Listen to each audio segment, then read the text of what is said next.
This episode contains topics related to trauma healing and recovery, including trauma caused by sexual assault, coming out, fatphobia, and body shaming. It also contains explicit language used conversationally. Listener discretion is advised. Thank you.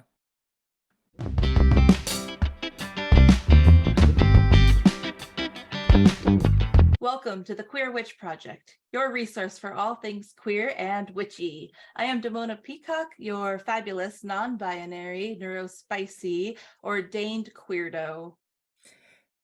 Oh, with a hyperfixation for all things symbolism, cycles, and patterns. And I am Moon Kitty, a queer femme poly kitchen witch, and I am a proud geek. Today's topic is witchy approaches for queer healing. With us today is Victoria Dragonfly, who has a master's in counseling and psychology, and she is a professional clinical counselor. Yes, let's welcome our guest. Welcome to the Queer Witch Project, Victoria Dragonfly. Welcome. Thank you for having me. I'm glad to be here. I'm glad to be your first guest. I would like to read your bio, tries to encapsulate all that you are, and, definitely shines a radiant light. And I want people to know who we're talking to. So this is my friend, Victoria Dragonfly. They are a queer, neurodivergent witch, writer, musician, and dancer, a survivor of sexual assault and domestic violence. V is a mental health professional who works at the intersection of magic and trauma recovery. They believe that recovery is best framed as liberation, and that our efforts to dismantle the systems of oppression must be a natural outpouring of our recovery efforts. They live in Santa Cruz, California, with their 2 children and 2 cats. Welcome in. And again, thank you for being our first guest. Yeah, I'm super excited to be here. Thanks. So, V, is it okay if I call you V for this? Yeah, V is fine. Okay. Yeah. What does the term queer witch mean to you? That's such a good question. And I was thinking about it before I came on here. I think that for me, my exploration of queerness, because I didn't come out until I was 36. So I went much of my life not knowing that I was having an experience of being a queer person, because it wasn't safe to be one. For me, I think that being queer and being a witch are inherently linked. I think that, if I'm doing something in the world, I'm sure not doing it in a straight way. So that means that for me, being a queer witch means that I'm rejecting a lot of archetypes, that are sort of tied to heterosexuality and heteronormativity and compulsory heteronormativity as well. So for me, it just means that I am questioning everything constantly, and trying to find what is authentic for me as a person, not, just like what we say that it should be done. I don't know if that makes any sense. Oh, absolutely. And would you say that you've had a similar journey with your spirituality? Yeah, it's actually funny. I celebrated my first ritual it was the end of 2015, the very end of 2015. I just gone through some pretty major life upheavals, a divorce the year before. And so I was like, I think I want to try this solstice thing. And I finished it, and I had spent a lifetime in the church. And so immediately when I did that, I was like, oh, this is why they burned us. Because for me, it was like, I just celebrated my own mass or liturgy or whatever, and I wrote it myself. And I think that's very much what we do as queer people. We say, this doesn't fit. This closet isn't for us. I don't like it in here. It's not comfortable. The fabrics are scratchy. Let me just come on out. And I know it's going to be a challenge, but I also know that staying here is going to kill me. So I'm going to have to sort of choose my own adventure. Mm-hmm. Yeah. I think that I recently saw a meme floating around on the interwebs, the prophet of the interwebs, that said, choosing to be visibly queer is choosing happiness over safety. Yes. Or something to that effect. Right. And go ahead. Yeah. I also feel like it's a service when you can be visibly queer for all those who aren't safe enough to do so. Right. You know, in a sense, me being openly queer and polyamorous and a witch now is like reparenting the version of myself that was a child and, you know, growing up in the Silicon Valley and like seeing queer people once in a while, but being told some very violent things about them by my parents. It's sort of like healing myself. And so I'm sort of seeing that representation that I did not myself have, and showing that representation to others. A few weeks ago, I had the honor of going to read for high school seniors at their senior picnic. And I was sitting there and I was like, just so blessed to be among these incredibly wise young people. And I was like, God, like, I wish I could have had me when I was this age, you know? Right. So, yeah. No, it's definitely a challenge for those of us who are on the older end of the community.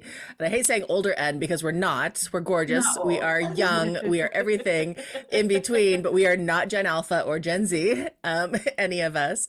But it's a challenge because again, there's so many things that we didn't have that this generation has, and I love seeing that. I'm with Damona very much on that, Yeah. and that challenge of coming out and finding you being able to be both in your own element as a witch and in your own element as a queer person, I think is incredibly difficult because Uh-huh. as queer folk, most of us have struggled to find that kind of authenticity Sure. within that structure of heteronormativity, the binary genders, and Right. overall just feeling outside of that norm. So getting into kind of our next question is what are some of the approaches that we can use as witchy folk that help us process through that trauma and help us learn to trust our intuition? Yeah, it's such a good question. I think that personal growth and trauma healing is very much tied to the work we do as witches. And because every spell that we cast is sort of a snapshot of where we are. And it's also a snapshot of where we've been because we're bringing all of the different subconscious materials with us. In terms of trauma healing, though, I think that learning to trust your own intuition is just so important. And that's one of the things that we really take baby steps towards when we head down the left-hand path. You know, when we start working on that, we sort of we have teachers and mentors and guides who come to us, which is lovely, but we also are saying like, what can I root down to, like what's really authentically true for me? Hmm. Yeah, And that being different than what might be authentically true for someone else. exactly. Yeah, yeah. Remind me of the question again. What can we use? What some of the approaches that we can use as witchy folk that help us process through? So, what kind of tools or suggestions or things that can help us do that? Because we all have some form of trauma. As a queer person, you have that inherent trauma of being outside that structure of something else, and as identifying in that kind of witchy sense, whatever spicy flavor of which you identify as, and again, there are so many of them as we know, but that's also different. So how and being different causes its own kind of trauma. So what are some of the things?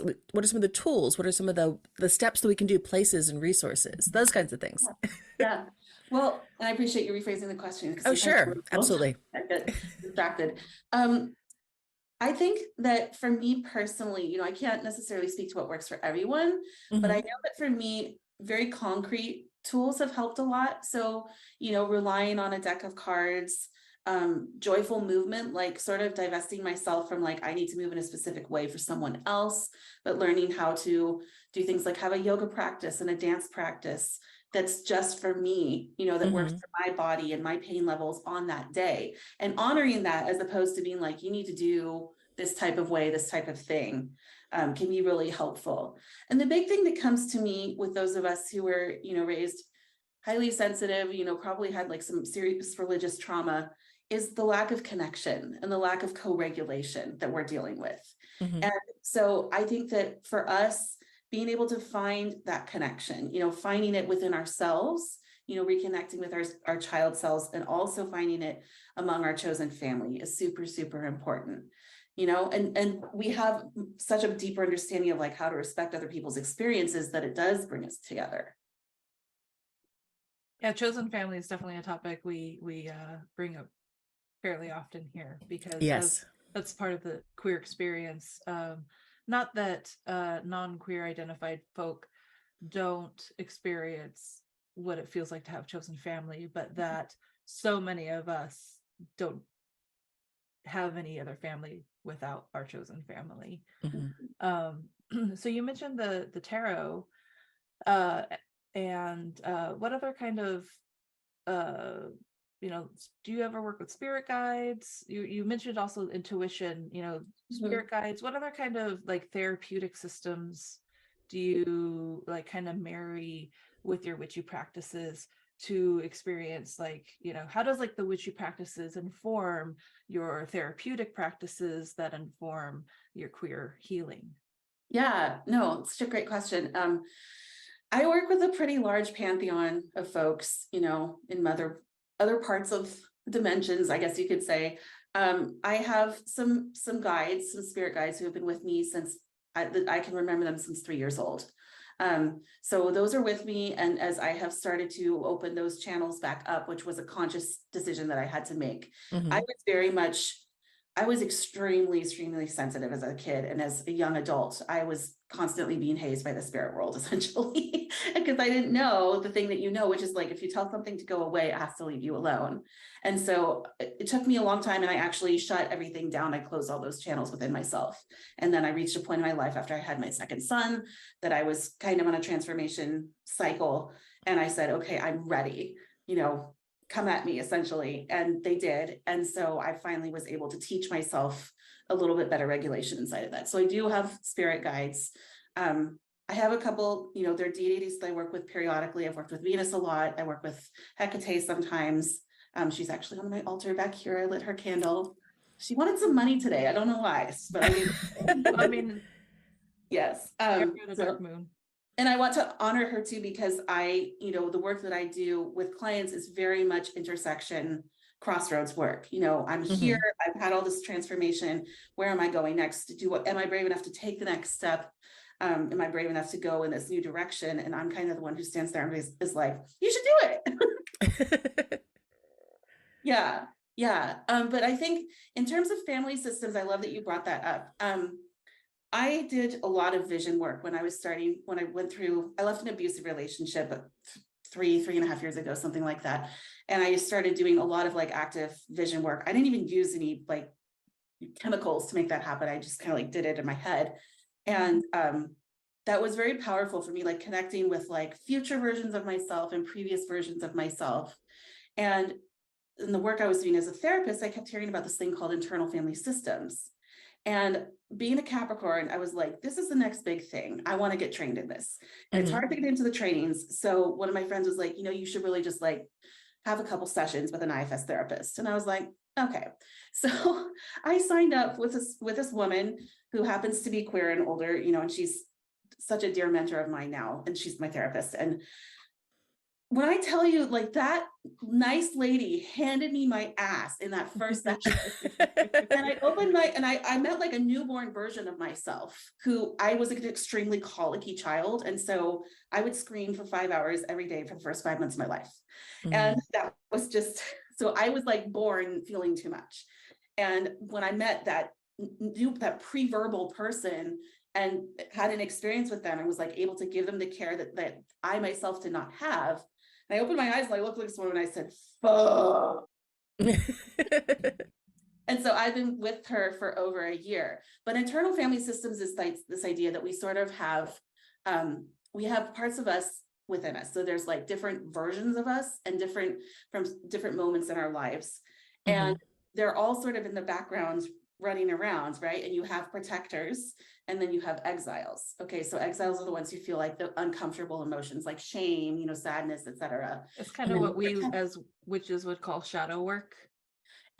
Yes, a little bit, yeah. And the thing that makes it really, really shadowy and kind of kinky, in my opinion, is that you're not shaming any of these parts.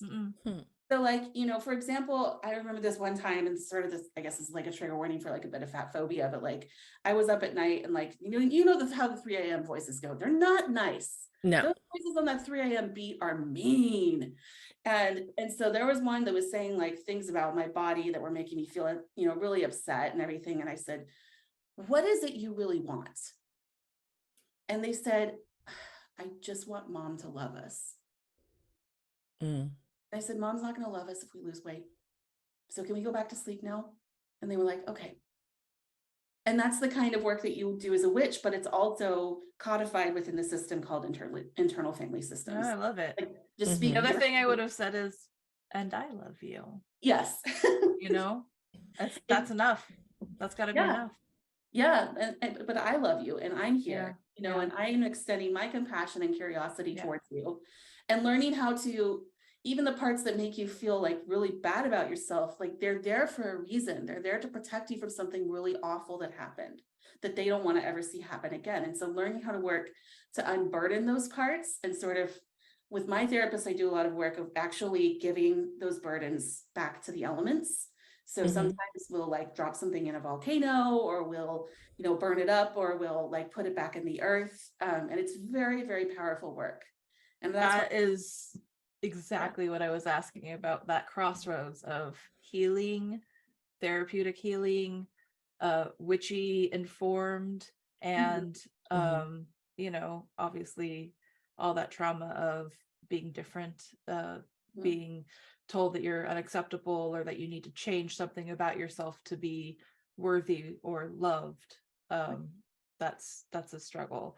And the truth that you've learned in the process is that you are love, and you are loved, Mhm. and you choose love for yourself. Yeah. And that's an active thing that I have to work on every day, is learning how to love myself, and learning how to, and I hate the whole, like, you've got to like, I love what RuPaul says, like, if you can't love yourself, how in the hell are you going to love someone else? But it misses the mark a little bit in my mind, because we need other people to love us, even when we are, not perfect, even when we're flawed, even when we're engaging in toxic behaviors. We need people to be like, I see you, I love you. And to heal in community is such a powerful, important thing. So I think it's important to learn how to love yourself, and also there are other people who can work with us to teach us how lovable we really are. Mhm. Yeah, and I totally agree. I also agree with the philosophy of like putting your own love out there, not holding that back. I struggled to, as a queer person, not wanting people who I feel very deeply bonded to as friends to feel, I don't know, as a younger, I was like, oh, I don't want to think I'm coming onto them, but I really love them genuinely, platonically. I'm not trying to get in their pants, just because I'm queer. And so just like giving yourself the freedom to be like, dude, I love you, bitches, I love you, Mhm. like, and freely love people, and that not have to mean anything more than Right. just genuine love. Because I believe that the love that you are able to give out and receive can come in equal balance, and equal measure. But if you're closed off to giving love, so often you're also closed off to receiving love, and that in and of itself is traumatic, and is probably a trauma response. Yes, I agree with you. And you're speaking a little bit to the idea of like how open our receptors are to receiving love and to receiving pleasure. And one practice that's been very helpful for me in terms of trauma healing, and again, I hope this doesn't sound like toxic positivity, but just gratitude, like simple gratitude for things like, oh, I'm in this office and I can see this enormous, redwood tree literally right out my window. Every day I just get to like sit and commune with this tree while I'm working with people, Mhm. and like my water is like just the right temperature and just the right sweetness. And I've got like this money tree here that I'm hoping is okay, but I'm not really sure, and like being able to just like open your eyes to see all of that, I think makes you more receptive to receive other good things too. Does that make sense? Absolutely. And to respond to the toxic positivity thing, and then I'll let Shay talk. I had a friend send me a meme recently that said, this is you. And it says, me coming into your life to bless you with magic, and rage that you forgot you had. So don't get this wrong. We, we got the love, but we also have the rage, the Oh yeah. righteous anger. And that's Right. not going anywhere either. No, and there's so much to be angry about for sure, and we're finally awake and, headed in the right direction. So yeah, We those are hope. a couple of the practices that I have found very, very useful. I love it. Yeah. No, Yeah. I do. I love the idea. And again, I don't think of it as gratitude as toxic positivity. I think now at this point, it's we sometimes feel we roll our eyes because that cynical aspect of ourselves is like going, seriously, does that work? But no, I do have found that even like you said, just seeing, oh my God, right in front of me is this beautiful tree. And Mhm. you know what? I am really depressed and I'm really frustrated and really mad at the world. But right now I have this tree, or I Yeah. have this soft furry creature in my lap that I can just pet Yes. and find, Yes. or a pillow that I can just hug and squish, or Yes. something else, and just finding that tiny little thing Mhm. to open yourself up to having more and being grateful for that. I think, like you said, opens us up to that ability to love. And sometimes that's giving that love to your friend, saying, hey, I love you, I love what you're doing, helps us recognize that what we see and value in others is often what's hiding in ourselves, and trying to find that connection and realizing, oh, wait, I love that Demona always makes me smile. Well, wait a minute. I sometimes make her smile. Maybe that's a little bit of myself. And there is a little bit in me that is lovable. And I think that's Right. finding that first little thing about yourself that you recognize as, oh my God, that's actually kind of a lovable thing, Right. helps you open up to that ability to start loving yourself and being able to share that love with others, and being able to, like I said, vision quest. And I would love for those who may not have any experience of how to do a vision quest without going down these super high, crazy, witchy processes that involve drugs and trauma, or not trauma, but drugs and Medicine ceremonies medicines are and wonderful if you want to do that. Travel. yeah, Yeah. travel.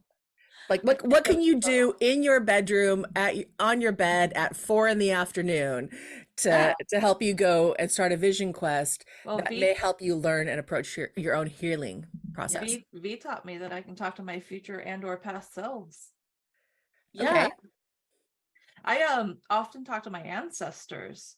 Mhm. So I've been on a deep dive to connect with uh the ancestors, spirits that I believe might still have some skin in the game in my life, I guess, if that makes any sense. Uh but I hadn't considered the I mean, I talk to my inner child a lot. I mean, I indulge my inner child a lot. And I heal my inner child a lot, but I really hadn't considered future selves Yeah. and or you know realizing that there's a multitude of levels to the past selves that we could be learning from. Yeah. Um, I just want to say something about people who might still have skin in the game, because if there's anything I've learned through the vision work that I've done, it's that we are literally like fucking rock stars to everyone who's watching. I mean, this is the party. The Earth is where the party is at. There's a reason we keep coming back here, because we love it so much. And people on the other side, those entities, they are so much cheering us on and so much want us to succeed, and they're just waiting. And it's humbling to think about, when you're working, when you're doing that spirit work and you start opening yourself up, and there have been so many times when I've doing that, I've just been overwhelmed by just so much fucking love. Hmm. And I think that that's one thing I wanted to touch on a little bit with this idea of queer friendship. And I think that that's another, it is magical. I think that if you are queer and you are a witch, everything you do is inherently queer and witchy, like I everything have is to. a magic spell. Yeah. And, a smile is a magic spell. Like the way you look at yourself in the mirror, the things you tell yourself about your body when you're looking at it, that's all magic. It's all magic.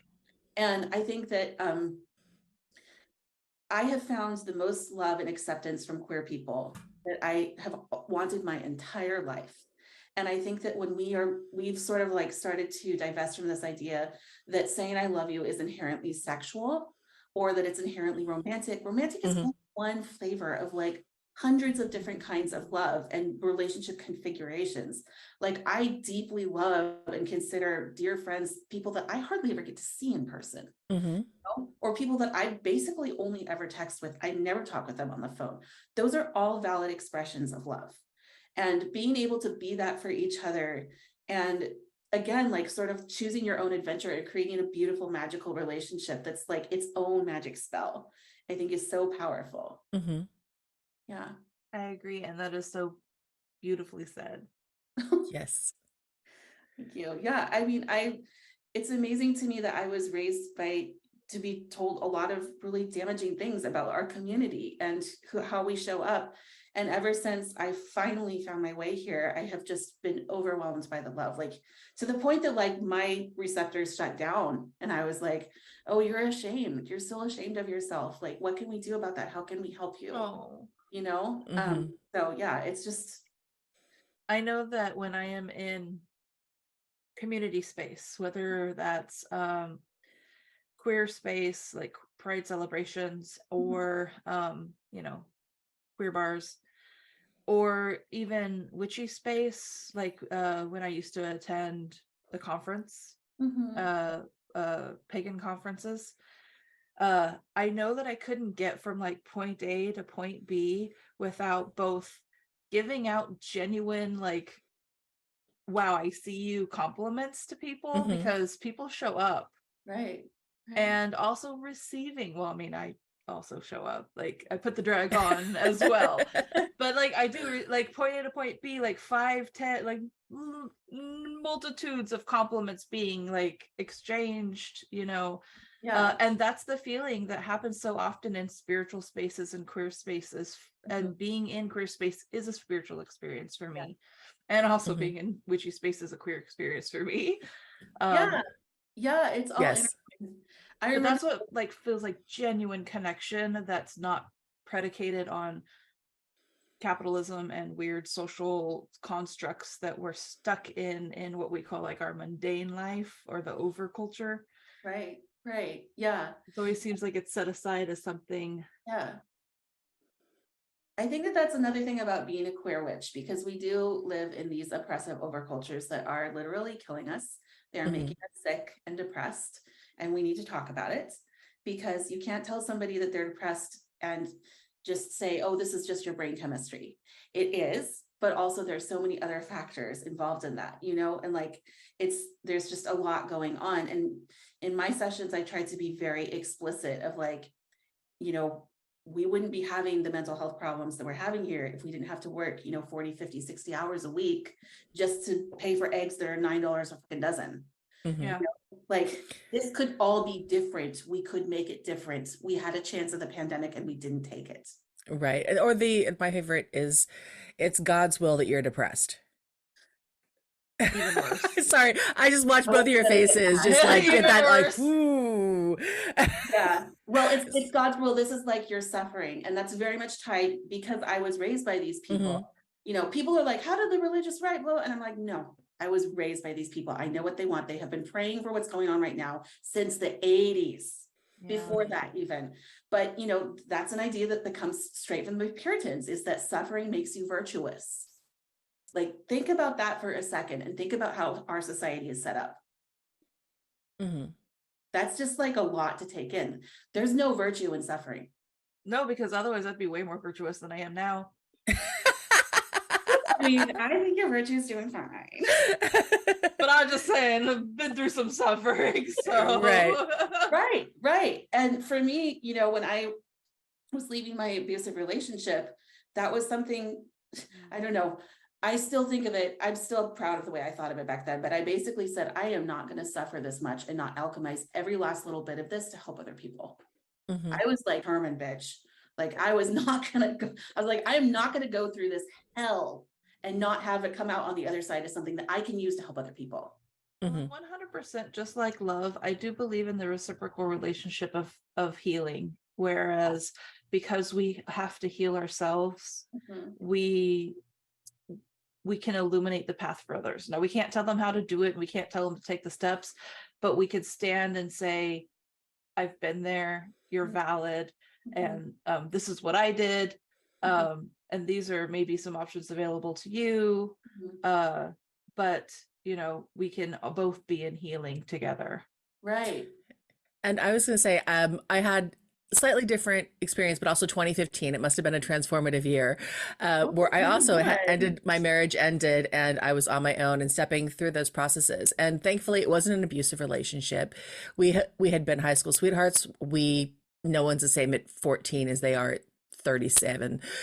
So it's just, we had gone on different paths, there was still some things and some trauma around the religion and growing up in the church and all of those things. But always knew that I was different, and stepping out of that and stepping into something else. And it made me realize that at one point in time, we tried to reconcile and move back in. And it was only like 2 or 3 weeks. And I realized how far I had come in stepping into my own authenticity, in that, hey, I'm not ready to hide. I don't want to hide who I am anymore. I want to be and acknowledge that I am queer. I want to acknowledge that I'm witchy. Hiding those parts of me was toxic in itself. The relationship may not have been, but hiding, that aspect of trying to hide and put down, was toxic. So because of that, like you said, walking the path for others. So being able to set that framework and say, I can listen and I can understand what you are going through. And we keep going with that Trevor project. It gets better. It truly does. It's just being open and finding the tools that we need and the paths to walk and the people to listen and love us as we go through, then process through that trauma. That's the hard part. Right. Yeah. I had a moment much like yours. I remember it was this one night.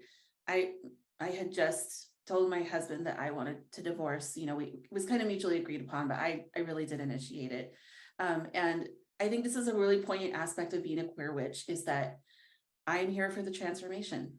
I am here to continue growing. I am here to continue being a better version of myself to the best of my ability. I'm not saying I'm perfect. You know, I've got all kinds of shit, but like, I think that, you know, there's a lot when you realize, it's like, once that bell has been rung, it can't be unrung, and we're ones to ring the bells. Mm-hmm. And I think that that is something that's really powerful, because a lot of people don't come here for that. They aren't here on this ride of earth this time to do that. They're here to be comfortable. And that's fine, you know, for them. It's never going to be fine for me, but it means that we often outgrow situations and finding ourselves needing to look for a different shell because this one doesn't fit anymore. You know, it's very much the medicine of cancer, you know, which we are in a chariot year. We're in a year ruled by Cancer, and Cancer wants to be sweet and comfy and bond, but it's like, eventually the shell's not going to fit, babes. Like, you got to get a different one. And that's great, because there are crabs waiting for yours. Hermit crab. Yeah. I had this moment when I was just leaving my husband, and I was out, my little one, he was, I think, barely 2 at the time, and the moon was full, and I was just sitting out on the grass, and he was trotting around in his diaper. And I just had this realization. I only knew of 2 parts within myself at that point. There was the part who wanted to be wild and passionate and creative, and who was too much for everybody. And then there was this good girl Christian part who blew her hair dry and hot rollered it every single day, and was always perfectly made up, and wanted to like have the ring and the man and the house, and like do things just so that she would be whoever it was she thought she needed to be. And I thought those 2 people were going to fight for all of my life. I thought it would be the work of my life to keep those 2 getting along. And for the first time sitting out there, I was like, we're not fighting anymore. And that was a really powerful moment. And I was like, well, I guess I can't fight with myself anymore. And that's what I've tried to do ever since. And it's been, I don't know, however long it's been. It's been a minute. That's truly the lesson on listening to your intuition. Yes. Is being willing to sit with all those parts of yourself, whether or not they conflict, and find the peaceful balance, the peaceful agreement, what we all have in common, Right. and what they need us to hear. Right. Yeah. And live a life in alignment and in accordance with our own truths, and not based on what society and or religion or parents or whoever else is chosen for you, for us. Yeah. And I think that that's, for me, like, my sort of next frontier that I'm working on with my trauma healing is embodiment. You know, I've done a lot of stuff like up here, and now it's more, how does my body factor into this? You know, how does being like a non-binary person, you know, dysphoria, chronic pain, all of this stuff. And my therapist and I are learning that I carry like a lot of wisdom in my belly, which is funny because I like have a lot of conflicted feelings about my belly, but a lot of shame in my lower back, which is where I suffer sometimes very intense pain. And so working with that, I had a moment of like somatic awareness when the morning after I left my abuser, And I woke up and I just like felt this calm in my belly that I did not remember when the last time that I felt. And I was like, well, shit, like I can't go back. Belly says no. Yeah. So, There's a reason they call it your gut instinct. I know. And it's like, it's just been interesting to sort of reframe a lot of like the really awful fat phobic messages I was given as a kid. Yeah. Within the context of like, oh no, this is my wisdom. It's bigger now. The goddess was many of the goddesses were made with curves. So Oh yeah. Yeah. She- There's a reason for that. yeah. Yeah. Society is wrong. What is real, you have to get out and see it. You know what I mean? Mm-hmm. Don't let people's pre-programmed images and goddesses comes in every shape and size. Yeah. I think too, understanding just how wrong society is and like how this sort of like video game they're making us play is, it's just interesting to me when you start to step back and realizing it. And I think that the willingness to, like you said, step out, and be like, I don't know. Okay, so we're all this back here didn't work. And so I don't know what's next. I don't know what it looks like, but I do know I have to take the first step. And having the courage to do that, I think, is something that a lot of humans just don't want to do. And that's fine. Again, like there are many reasons why they can't or don't want to. But I think I think for me, at least, that's something I inherently tie to being a queer witch, is like being the one who's going to take the step, being the one who's willing to do that transformation, And Well, like and they're the chariot years. So like we're all like in it. And there are so many people who know they have trauma and want to heal, and they don't know how to get started. So if nothing else, I truly hope that there's enough in all of this that gets people curious and seeking their own healing path, and finding out what that means for them.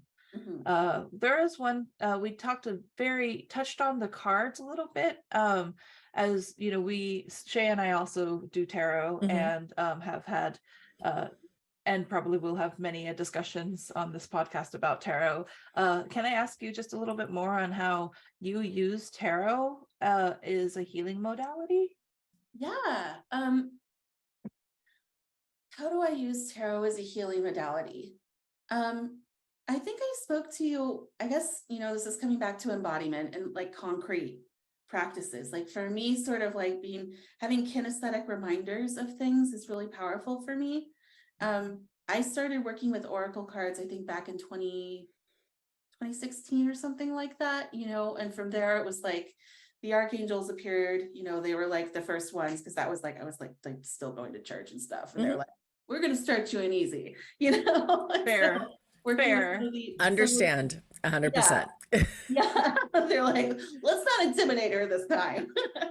So I think for me, like I started with that, and it was just very simple practices of like, okay, you touch the deck and you wait for a card to light up, and then you pull it, and then you look at it, and then you think about it, you probably journal about it. And it doesn't seem like much, but that is a practice that sustains me, to this day. I still do monthly tarot pulls. I often pull daily. I have an app, Labyrinthos, that I use, which is a wonderful, wonderful, completely free resource. If you want to get read to filth by like a digital deck of cards, I highly recommend Labyrinthos. It's and great. we'll put a link in the show notes and everything else for that, because it's good to have. Yeah, but I think for me, like over time, the tarot has just been such a dear friend, honestly. These archetypes will come up, and they often meet me if I'm whether I'm having a good day or especially when I'm having a bad day, and just sort of like the alchemical process of like your guides whispering to you, and also the cards just being like, sweetheart, this is what we're seeing right now, and sometimes they don't have anything to say. Sometimes they're like, we don't have anything, do your dishes, go take a nap. You need a sandwich and a nap, bitch. You don't need us. I think also just like being able to know that resource is there, and that it's only interacting with what's already within me. I think that's really powerful because, you know, when I read for people, which I do professionally read for people sometimes, and that's completely separate from my mental health work. But I will often tell people, like, I can't tell you what's going to happen. I don't know. Right. And I would never want to tell you something and then you be sad or upset that it didn't happen. Well, all I can do is tell you what's here in this moment. And I think that's partially like an aspect of like mindfulness of just like Yeah. taking breaths and, you know, pulling a card and like being in that meditative state. And I have, you know, even as a therapist, clients will sometimes talk about tarot. And so we'll discuss it, you know, and Mm-hmm. this clinician used mindfulness practices, you know, like that's a good way to put it because it's very broad. But yeah, I think for me, just like being able to connect back to my guides, connect back to my body, and then have like a tangible physical thing in front of me has just like that whole combination, three-way marriage, if you will, is what's really, really potent and nourishing for me. Beautiful. I relate to so much of that and Mm-hmm. wouldn't have even thought to word it that way. So I really appreciate your answer to that. Thank you. Is there anything else you wanted to share with our listeners about your practices or maybe if they wanted to look into services from you? That's also information I can always pop into show notes later. So if there's Yeah. anything more you wanted to share. Yeah, well, in terms of that, like one of my ethical things is that I can't mention where I work here. Yeah, Mm-hmm. and that's fine. But definitely, I would just say healing is possible. You are wise. And whatever it is that happened to you, it doesn't completely make up who you are. So I would say that that's, you know, and if you're thinking about it, you're already engaged in the process and on your way. And being able to trust that it happens slowly and over time. And one of my teachers, Lindsay Mack of Tarot for the Wild Soul, talks about life being very spiralic. And I think that that's really true. You know, we come round to things again years after they've happened, and we are freshly resourced, and we're in a place where we can deal with them in a new way. You know, Mm-hmm. like Yeah. sometimes when you're at ground zero, you can't always deal with it, and you just have to get out of the situation. And then later on, you'll be like, geez, that was really, you know, and then you're able to kind of like go along the way. So yeah, I try to really center like the people in the room with me. You know, I take what's called a person-centered approach. So you meet people where they are. You don't try to like, you know, be telling them they need to change or be different than who they are in that moment, and just let them show up authentically as themselves. And I think that that's something that's sort of newer to the profession of mental health, whereas before, you know, I don't view things from a medical model, you know, so I don't pathologize anybody. Right. Mm-hmm. Yay. Yeah. That's good. No, and you know, I think that it's just something that you have to really be careful about, you know, if you're going to be a clinician, because you want to really be able to show up for who's here. And I really think that for me, my witchcraft and my queerness, you know, helped me to do that. Mm-hmm. So yeah. For me, it for sure informs my ability to be of service. Yeah. Mm-hmm. I mean, all of who you are informs all of what you do, right? We're all running around with our very own personalized operating systems up here that nobody knows how they were coded, or like, you know, and like everyone's is different. Like, you know, in the 3D world, we have, you know, I don't know, Linux. Does Linux still exist? I don't know if Linux still exists. Sure. I'm sure it does, because We have Macintosh and we have PC. Those are the OSs. But Right. like humans, it's like there's 8 billion different ones. That's just like, that's right. amazing. When I think as I find humans endlessly fascinating, which is why I love the work that I do. And in regard to healing, I always love to think about neuroplasticity in the sense that when you're talking about operating systems, we are reprogrammable, and we aren't our programming. No, we are not. And I think that's something that people miss, you know, and that's why movement can be so powerful, you know, because it's very working things through the body, you know. This is like a little bit of a tangent, but I'm going to mention it anyway. I started to read a book called My Grandmother's Hands by Resmaa Menakem. And one of the things, he's a Black social worker, and he did a lot of work with very high conflict couples, which I mean, all power to him. I can't. But he talks a lot about like the wailing circles and like the dancing circles that occur like in parts of Africa, and we and in other indigenous societies, as white people, we do not have that because we have been inherently brought up to believe that our bodies are dirty and evil. Thanks, Plato, for that, I guess. Or Socrates or whoever the old guy said that. Old white guy. Another old white guy. I think that really being able to connect to the body wisdom and movement helps with the neuroplasticity of the brain is where I was going with that total rabbit trail. Nice.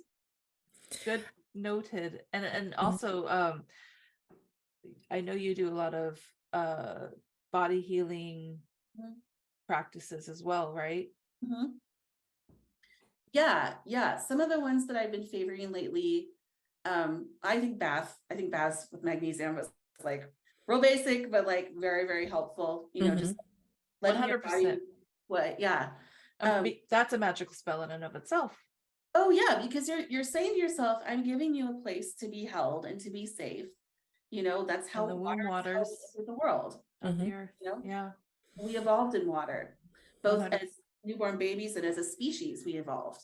Yeah. So that's really powerful, I think. And another thing along that line, I guess, is like, I like to make oils. So I make like body oils and like infuse them with different intentions. Like, sometimes I'm like, I need a little more play and fun in my life. So I'll put in like, I don't know, tangerine oil or something, and so and other times it's like, I need to feel more grounded. So I might do something different. And that's like another way. And when you rub that on your body, you're saying like, I love you. You're beautiful. You're perfect. You don't have to change, you're fine. So. And yeah. you dance like nobody's watching. Yeah. And you sing like nobody's listening. Yes. Or like everybody's watching and everybody's listening. Exactly. Yeah. Those are both embodied healing practices. For sure. Yeah. They've definitely been helpful for me in the last couple of years. And I think makeup is too, like we all took the time to beat the face today, and it was beautiful, and I think that makeup also, I work with Venus, so of course I think that makeup is a magic spell. Oh yeah. It is. It's my drag. It's my mask. Yeah. And it's it's about having fun and playing with what you got and accentuating. I'm not trying to hide nothing, but I am trying to turn it into a coloring book. I love that. Yeah, that's really, really cool. I think that exploring makeup has been something that's been really fun for me. Like, I still have this moment of like, oh, this is just such a bold color. And I'm like, for who? What of it? Like, just slap that on and be a peacock. I have a friend called me an absurdist because, color my hair. Yeah. I like to do things absurdly, I suppose. I don't know. I don't hate it. Yeah. I have a question. You had mentioned again, what was it, the process that you're doing with internal family systems? Are there any links? I'm really fascinated, and for myself, but also for our listeners, and I know else may have it. Are there links that you could send us or give us that we could put in the show notes that could talk a little bit more about that, so those who might be reaching out and looking for a therapist can say, hey, I heard about this. Can we walk through this kind of process to kind of help deal with that system and those ancestors and everything else that shape the way we are? I can definitely recommend some resources. You can read books about it. And I think for witches, for a lot of us who are already doing this work, it feels to me like a very intuitive process. And then I can also give you a link where you can look on a directory and actually find an IFS therapist if you want to do that. That would be lovely. Fantastic. I've been working with this modality personally since for about, 15 months or something like that now at this point. And I went through a 16-week training on it that was actually geared specifically towards queer people. And then I was finally, after like a year and a half of being in the lottery, I did get selected for their level 1 training. So at the end of the year, I will be in the directory of IFS therapists, which is that's awesome. Yeah. I love that for you. Thank you. I'm very excited. And I like when you, just as friends kind of remind me that that stuff exists, and or share with me part of your healing experiences. Well, I Awesome. am so delighted that you agreed to come in and be our first guest, not guinea pig. But it felt so comfortable just having you chat with us about these topics that are so important, and so helpful to people like me and maybe other people who relate to queer trauma and the healing journey. Yeah, thank you so much, both of you, for having me. I really feel honored, and it's just, these are things that I love to talk about, so I'm glad I got a place to talk about them. Really, really thankful. It was a lot of information and a lot of insight that, again, I think and will help a lot of people recognize the things that are holding them back and how they can look for ways to seek truth and new paths to help through their healing. Yeah, yeah. Thank you so much again. You Thank both you. Yeah, I was when we were talking about gratitude, I was just sitting here like, oh, I just have this stack of beautiful faces in my life right now, and that makes me very happy. Yes, I'm so happy to just have this space and time with both of you, and yeah. deeply appreciate you setting your time aside to talk with us today. Yeah, I'm so glad it worked out. Thanks for listening to the Queer Witch Project. If you enjoyed this topic, like, follow, leave us a comment. If there is a topic you'd like to know more about or an episode you would like to suggest, contact us at thequeerwitchproject@gmail.com or find us on YouTube, TikTok, and Instagram with the handle @queerwitchproject. We upload twice a month. And remember, queerness is a key to magic. Be yourself and love rebelliously.